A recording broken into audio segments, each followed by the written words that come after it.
Good evening everyone and welcome to the live draw for Flagging New Year 4. This is the second annual draw that we'll be doing. Thank you very much for your time, thanks for listening to us. We're going to talk through the teams, we're going to talk to tournament organiser Alan Young a little bit about the tournament format this year and the teams involved. My name's Andrew Gibson, I write for Flag Football World. You may have read some of my stuff, but I'm here to provide a bit more information and gloss a little more into these 15 teams that we've got this year. So before we get started, I just thought it'd be a good opportunity to ask Alan a couple of questions about the tournament in general. So Alan, can you let us know, why did you start Flagging New Year in the first place? So we started Flagging New Year a few years ago now. Just there was a gap in the calendar. There had previously been a tournament there called Super Bowl Saturday and nothing had really filled it in. As well as that, in Scotland we're really lucky that we've got a couple of fantastic indoor venues, and that year we were lucky enough to get one. We got a good turnout, we promised we'd do it again, and the results the second year were just from 8 to 24 teams in 1 year was an explosion we couldn't have expected, and we've just went from there. Yeah, it's been one of the staples of our football calendar already in the UK, which has been awesome to see, just 4 years. Can you tell us a little bit about the rules in Flagging New Year 4? There's a couple of things that lends it to some higher scoring affairs. So absolutely, there's things that we wanted to do that took the big bowl format that we all love, but just tweaked certain things. So obviously false starts, offsides, are illegal motions that are all loss of down penalties, no yardage. It makes the play quicker.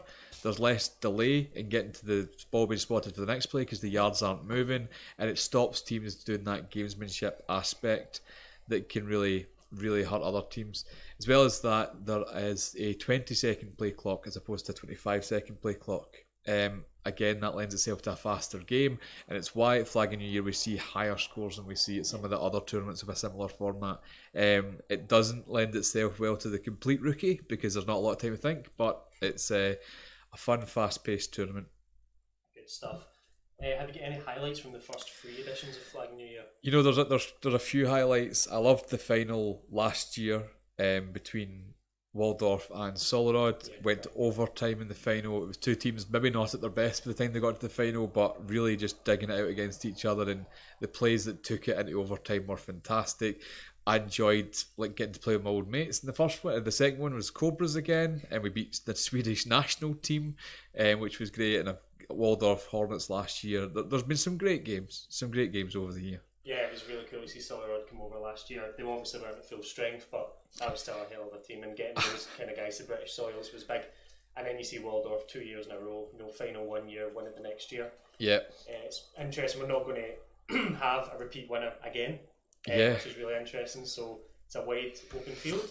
So we're just going to quickly run down the pots for you. We have our ultra tech fancy pots here. So we've got pot A, pot B, pot C, pot D. No expense spared. No, we've checked. I mean, we don't even have a backdrop. We've got a nice hoodie for you this year. We've checked them all. They've all been mixed. There's no collusion going on or whatever. So we're just in pot 1 here. We're going to have the Glasgow Hornets, the Grangebury Broncos, and the Aberdeen Oilcats. I mean, we say there can't be a repeat winner, but the Broncos could be a second time champ. We have in pot 2 the other HNC teams. We've got the Edinburgh Outlaws, Clyde Comets, and the Carnegie Flag football team. Pot 3, we're going to have Leeds Samurai, Coventry Cougars, and Victoria Park Panthers.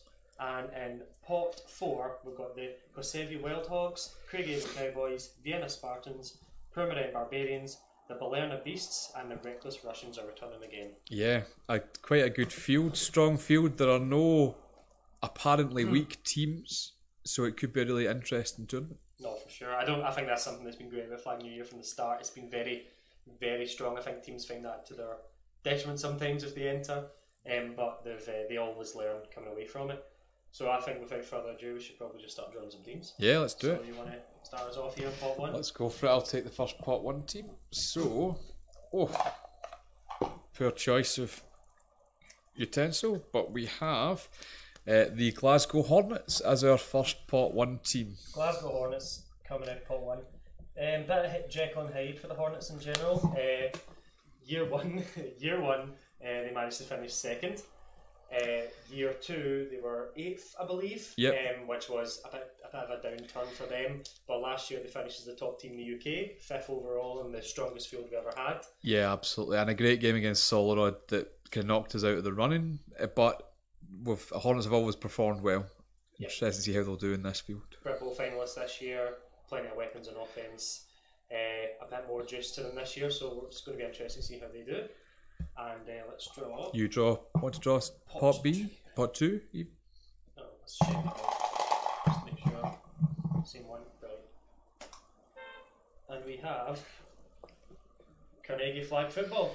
Carnegie Flag Football, because we won't see enough of them during the league season. But No. a good team. Down Neil Arnold this season, which will be a big adjustment for them. But Stuart Anderson, LeBron. better known as Tree, has stepped in quite capably at Yeah. Winter League this year. He's learned from the master, let's be honest. Absolutely. Neil, probably the best all-round quarterback I've ever seen in the UK, and I know there'll be some arguments for that, but with Even in Europe. 10 British Championships, it's hard to argue with the credentials. Yeah, they have history of this tournament in one form or another. They finished 22nd and 19th. Past 2 years, they claim to finish third in the first edition.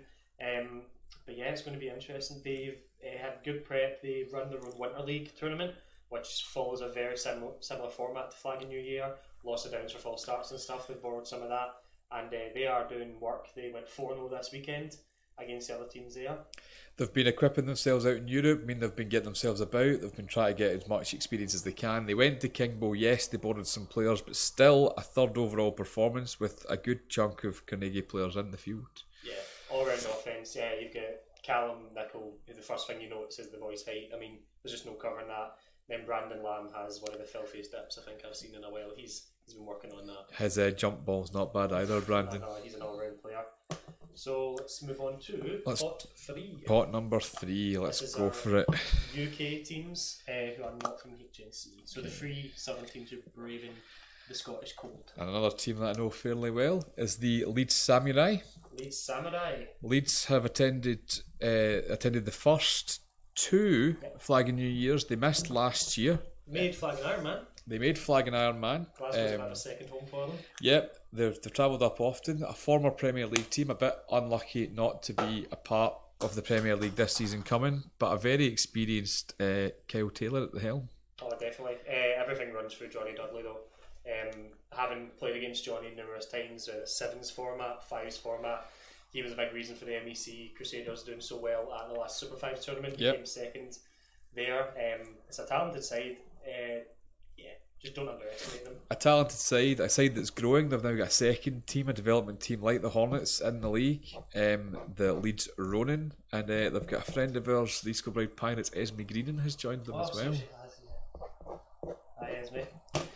Okay, so that is so far we've got the Glasgow Hornets, Carnegie Flag Football, and the Leeds Samurai in Group 1. And now for the first of our international flavour, we have the Koseviu Wild Hogs. I hope I'm not butchering that because I'm going to butcher your names in a minute. Koseviu, they've been fun to watch in the SFFL this season. We have been keeping up with the league through our friend Marco. Great graphics. I mean, the stunning scenery you get in Slovenia as well. They're hosting Bear Bowl. They came second overall, just behind the Novo Mesto Knights, who are a perennial kind of top 10 team of Big Bowl. Phenomenal team, the Novo Mesto Knights. There's no shame in finishing second to them, but a very talented Wild Hogs team and a very enthusiastic. Bring on the snow, I think, was their email back to us. Slovenia is a real hotbed for flag football. If you don't know already, they have some talented players. Luka Jurovic was the top quarterback at the playoffs, and from all accounts, Klemen Lavric, which is the blitzer and receiver, is going to be the man to watch out for. So yeah, they're aiming for a top 4 finish year 1, which is bold, but I don't see why they can't do it. It's bold in this field where there's teams are going to take lumps out of each other. There's no reason why not. But I saw that they've been training outside as well, intentionally for the cold. Training outside. Really cool. Yeah, we're looking forward to having Koseviu. We're really looking forward to that. I'd rather be indoor, but here we go. We'll have to go outside, but let's see who's going to join them from the other international flavour from pot 4. So joining the Wild Hogs, we have the Balerna Beasts joining them, finishing up Group 1. Balerna are an entirely new team from Switzerland. We've really not much to say about them. This is going to be their first tournaments by all accounts. They have a player in the national setup at receiver, but unfortunately Switzerland haven't taken part in European Championships the past couple of years for whatever reason. It's interesting. The unknown's always there. We didn't know much about the Vienna Spartans coming in last year. They finished 4th overall. They scalped the Dutch Lions in the group stage. You can't overlook some of these teams. If they're making the effort and they're investing the cash and time to travel to European tournaments, you at least know they're committed. Yeah, definitely. We're looking forward to having Balerna. It's going to be our first Swiss team at Flag and New Year, as the pool of national teams represented has grown once again this season. Yeah, I mean, which is one of my favourite things about the tournament. A overall. Slovenian team which we've never had before, a Swiss team which we've never had before. It's great just to see different nations making the trip to bonny Scotland. Hopefully, The worst time. hopefully not too cold Scotland. But yeah, I'm really excited for a couple of those matchups. It's going to be interesting. Yeah. I think the Hornets, the Leeds got a wee scalp on the Hornets and Jack Simmons. That's going to be. I'd like to forget that, but yeah, Jag Simmons, it was a great performance from Leeds. Yeah, they're just organised. They're a really, really good team. They're just somewhat. They can keep a score down, but they can hit you over the top at the same time. They're going to be difficult. And Carnegie and Leeds is probably my game in that group. It's going to be interesting. You know what? It's good. It's a team that was Div 1 that's just became Prem, and a team that was Prem that's just became Div 1. So it's two teams heading in opposite directions on the books, but Carnegie have lost Neil, and the Leeds Samurai have gained more and more people. You get a second overall team from the UK leagues against a second overall team from the Slovenian league there. It's going to be a nice little UK versus Slovenia. Yeah, that should be fun actually. Wild Hogs, again, competent team. That's going to be a tasty matchup. It's funny, if you're getting like a dream card of Slovenia versus UK, you'd probably put Button Hookers versus Novo Mesto, Hornets versus the Wild Hogs, Rebels versus the Killer Bees, stuff like that. It's good how these things come out in these draws, so that's going to be an exciting one. And then who knows about the Beasts? I mean, anything can happen. It could be interesting, but it's hard to get excited about matchup just because we don't know. So yeah. I think we all just look forward to their very, very first match and gauge how they get on. Awesome. So with that, we'll move on to pot 2. I'll take the first team. Let's do here. opposite way this So time. it's either Broncos or Cats. Gonna try and ignore the fact I'm wiping my eyes. I'm emotional too. The team is Grangemouth Broncos. Grangemouth Broncos, winners of the first Flag and New Year before it took on this format. Very talented players. They're missing arguably their best defensive mind in Fraser Thompson. But with players like Liam Fleming, Callum Woods, both in the GB setup, it's hard to look past them. Yeah, we've got Kevin Woods, Callum Woods, Liam Fleming. Scott McKenzie is a former winner of our HNC quarterback of the year, but suffered an injury last season that sort of derailed their season. But fear not, because they walked down to Manchester with 6 players and won the play. They did win the play. A day where they only had 5 players for the entire tournament. Absolutely, yeah. Callum Woods on one leg essentially gave the Aylesbury Vale Spartans a whooping. Sorry, Jeff. But you know what? Let's not overlook Jimmy Thompson, the 59 / possibly 60-year-old Who knows? wonder that he is. He was playing. He was the only one not puffed out at plate, so Wilson Bowl MVP Jimmy, I'll never forget. He's a man that's got himself about a bit. Talented team. They're going to be a tough match for whoever gets drawn against them. From my understanding, there's a chance they might be dipping into the Colts, who were the second place team from the Division 1 HNC last season. Yep.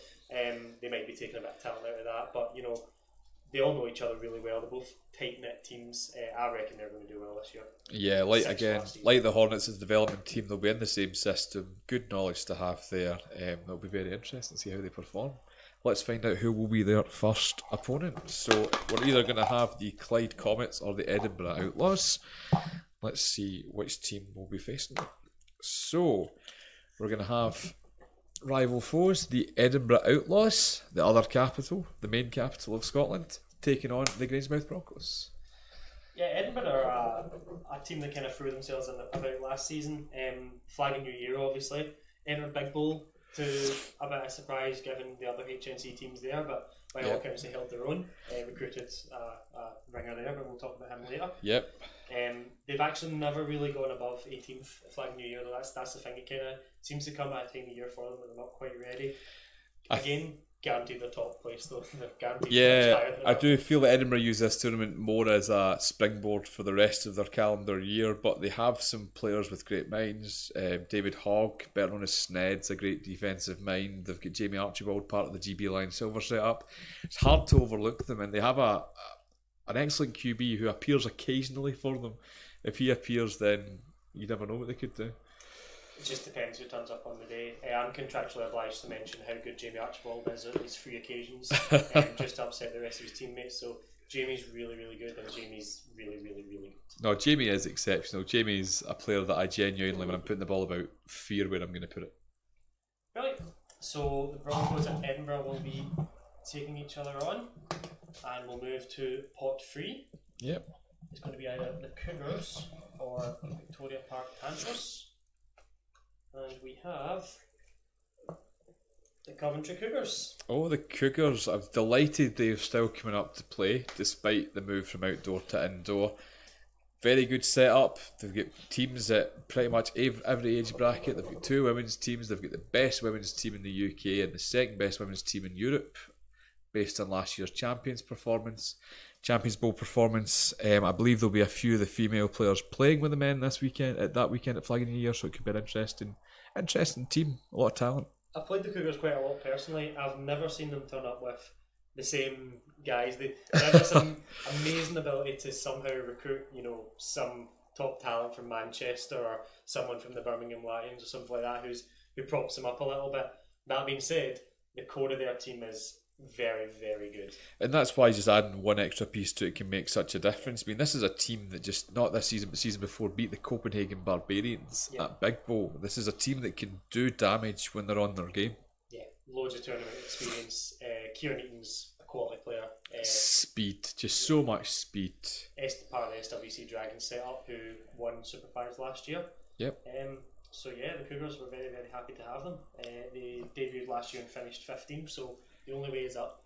Yeah, literally. Well, yeah, literally the only way should be up. But let's see which international flavour we're going to have for the Cougars this year. Okay, so friends of ours, the Craigavon Cowboys taking up the first international spot. A fun team. Yeah, the Cowboys have one intention: finish higher than they did last season. Well, 2 intentions: finish higher and drink Glasgow dry.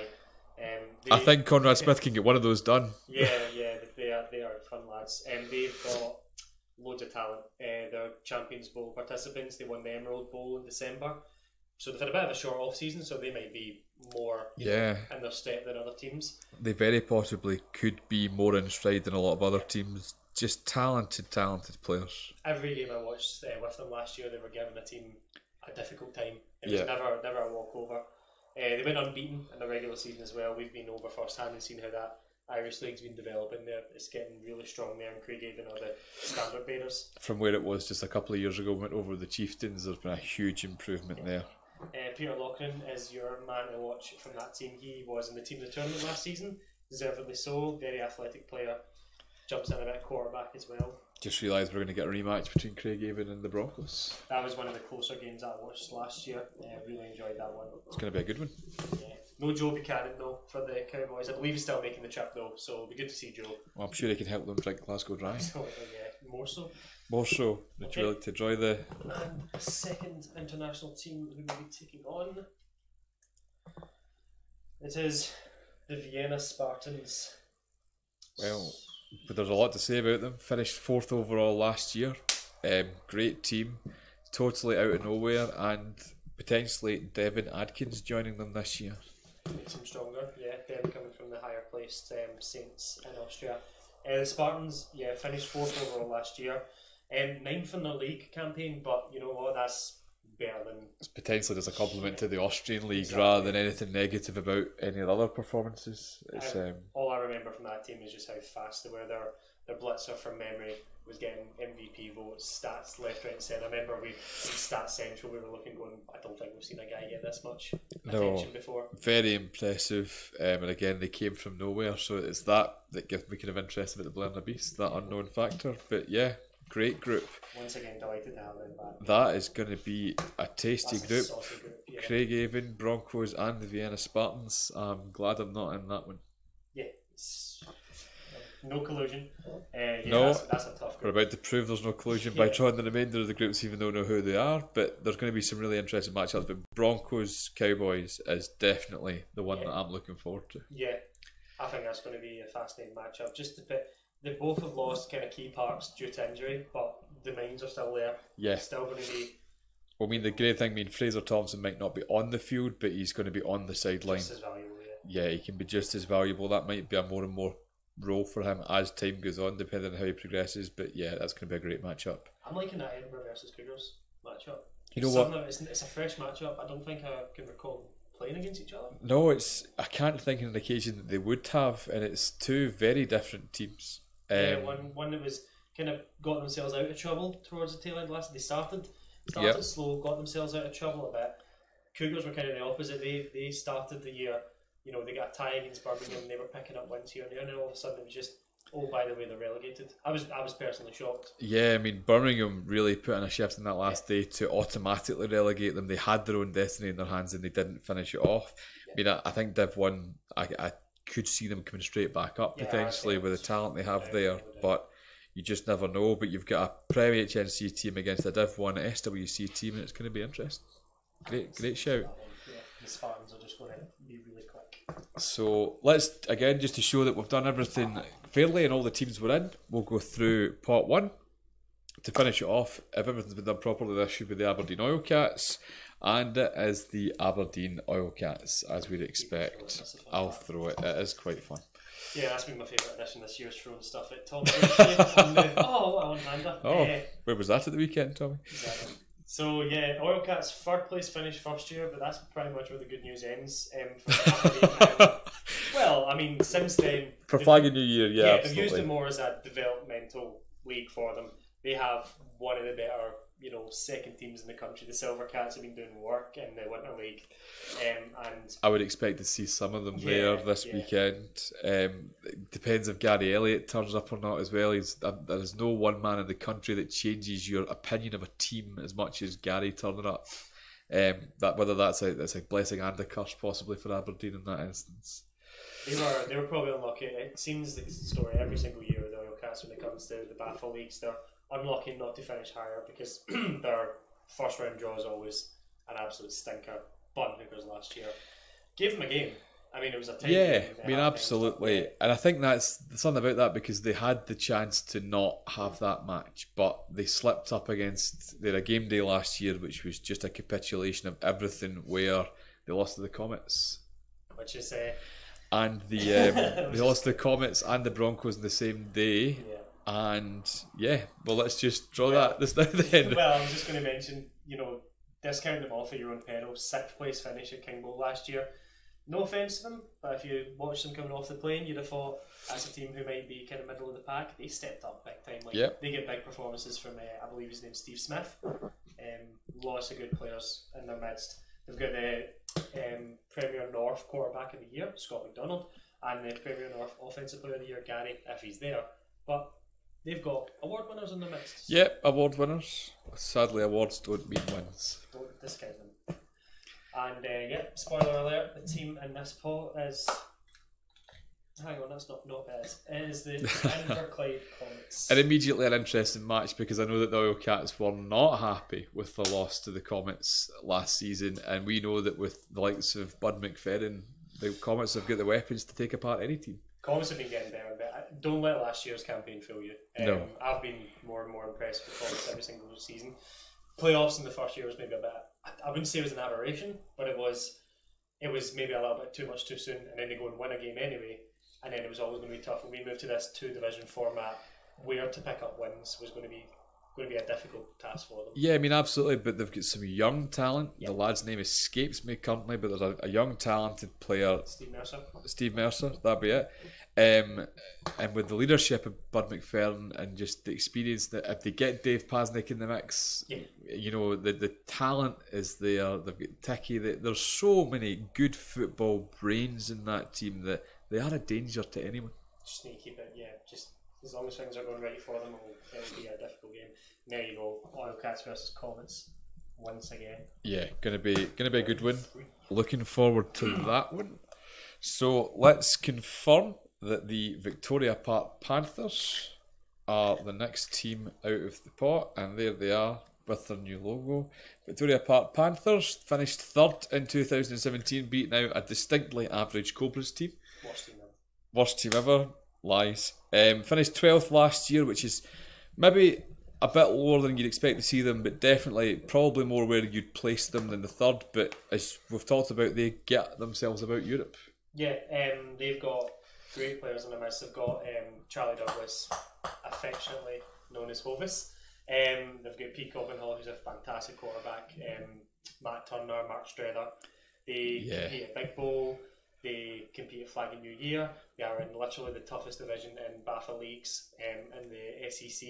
They're surrounded by other London teams who can, let's be honest, they recruit much bigger, faster players. Yep. But that doesn't mean anything at Flag because their fundamentals and their cohesion is just so high.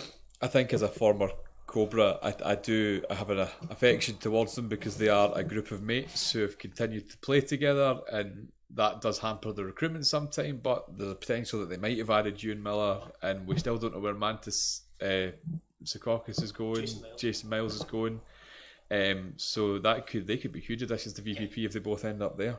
Yeah, it's be really exciting. That's I'm already looking at the matchup there. I'm excited about. But let's get to our international sides. From pot 4, the first team, we know who the two of them are going to be, but let's talk about the first one. It's the Reckless Russians. Lev and his mob of merry men from wherever he can get them, but with a talented signal caller such as Lev, there will always be a team that you have to be a little bit worried about. Yeah, Lev guided the Edinburgh Outlaws, who we were talking about earlier on. He was part of their squad for Big Bowl.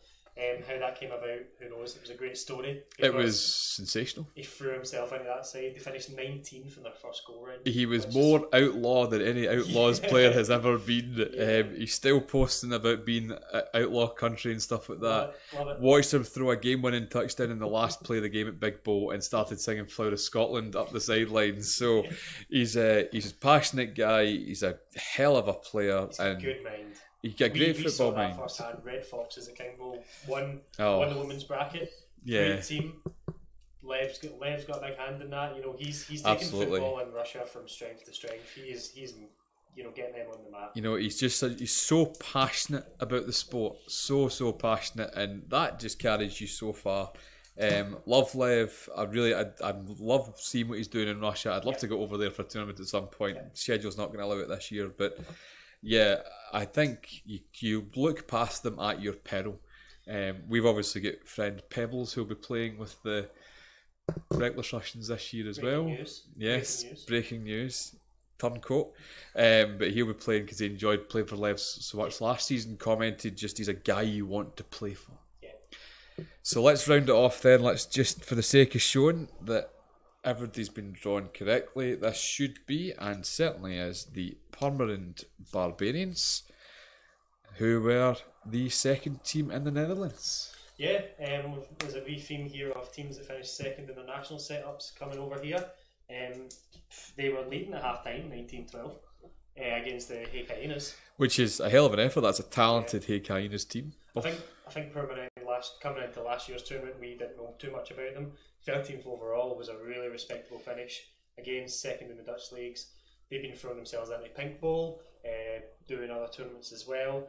They're led by Kevin and David Kohlhoff on offense, and Stefan Bremen is their kind of resident ball hawk. No, they're definitely a team that's been getting better every time I've seen them, and finishing second in the Dutch league above talented teams such as the Utrecht Dominators just shows how much they've come on. Hey Hyenas, solid team. To be even close with them is a talented outcome. The Hey Hyenas, otherwise known as the Dutch Lions, essentially. You know, it's if you can beat a team of people that are selected for your national team, you're doing something right. Yeah, so that rounds off Group 3 and our final group at Flag and New Year. What matchups can you see in there that intrigue you? I mean, obviously, we've talked about Oil Cats versus Comets has been an interesting one just because it's a rematch from last year. I look forward to that VPP Oil Cats match as well, actually. Oil Cats could be maybe under strength. Depends on Oil Cats. Yeah, if they both turn up with a side, it's two Premiership teams, two excellent teams. VPP would probably be at the top 8 of the country if they were another division, basically, which is tough for them. But it's very interesting. That would be an interesting match. And then obviously, Purmerend Barbarians versus VPP could also be a good one. I think that's going to be good. That's the one that I've kind of circled there. That's two close-knit teams. And you know, I was about to say, I've just made a mistake there. No, ignore me. Reckless Russians will be a tough game for MD, though. Again, Reckless Russians VPP could also be battle of two good quarterbacks. Russians versus Comets is basically two veterans of the game getting their merry band, Yeah. getting with them and understanding the Comets have a bit of league experience, but Lev's got his Sparrows, but obviously it won't be the Sparrows here, it's going to be the Reckless Russians. Yeah, it's definitely going to be. There's a load of good matches in that team, in that group, but no one standout clear potential winner as well. That's what's interesting. Gary Elliott shows up for Wildcats, giving him. But yeah, but if Gary shows up, turn up, Gary. If Gary shows up, then they are immediately potentially the favourites. But even then, can't discount it. No, absolutely not. I mean, they had Gary when the Comets beat them last season. So, that wraps everything up. Three groups. Obviously, slightly different format than previous years because we've got a different number of teams. Sure. But the top 6 teams will progress to a round robin group, which will be different than normal, but it means that every team will play every team in the top group. So, you'll have earned your way there. There's no easy draw through, no lucky route. New matchups. That's what's that's it. The second 5 will be in the silver pot, and the bottom 4 will be in the bottom pot. So everybody will play teams at their level the second way round, and there can be no placings based on you were lucky to get that bracket, because you'll play everybody in your section, which will be quite interesting. Team of the tournament is going to be a bit different this year. It's going to be nominated MVPs, am I right in saying? Yeah, back to the way we did it Flagging New Year 2, and that's largely because we just don't imagine that our paper sheets are going to survive the Scottish elements, unfortunately, outdoor. We'll review that and get back to it, but we've got our team of the tournament again. We've got our Flagging New Year logo medals, courtesy of Tommy Grouchy, that will be branding those wonderful players that make team of the tournament. But yeah, it'll be voted by the referees this year. Fantastic. Let's just round off the groups again, just to finish us off. Group 1, you've got the Glasgow Hornets, the Kovsevier Wildhogs, Balerna Beasts, Carnegie Flag Football, and Leeds Samurai. Group 2, Grangewick Broncos, Edinburgh Outlaws, Coventry Cougars, Craigavon Cowboys, and the Vienna Spartans. And rounding off Group 3, we've got the Aberdeen Oil Cats, the Clyde Comets, Victoria Park Panthers, the Reckless Russians, and the Purmerend Barbarians. That Group 2 is tasty. They're all tasty. Yeah, it's going to be interesting. It's going to be a really exciting year. And nobody wants to be outdoors, but we're outdoors this year. We've got indoors already booked for next year, but we'll have more confirmation of dates and stuff like that after we get past this season. Fantastic. But yeah, it's going to be great. That's brilliant. Thanks very much for your time today, Alan. Thanks for doing that, Andrew. Much appreciated. Thanks to Tommy behind the controls. Yep. We're going to sign off now. Thank you very much. We look forward to seeing you in a couple of weeks, and stay on Flag Football World for all the updates. Thank you very much, and have a good night.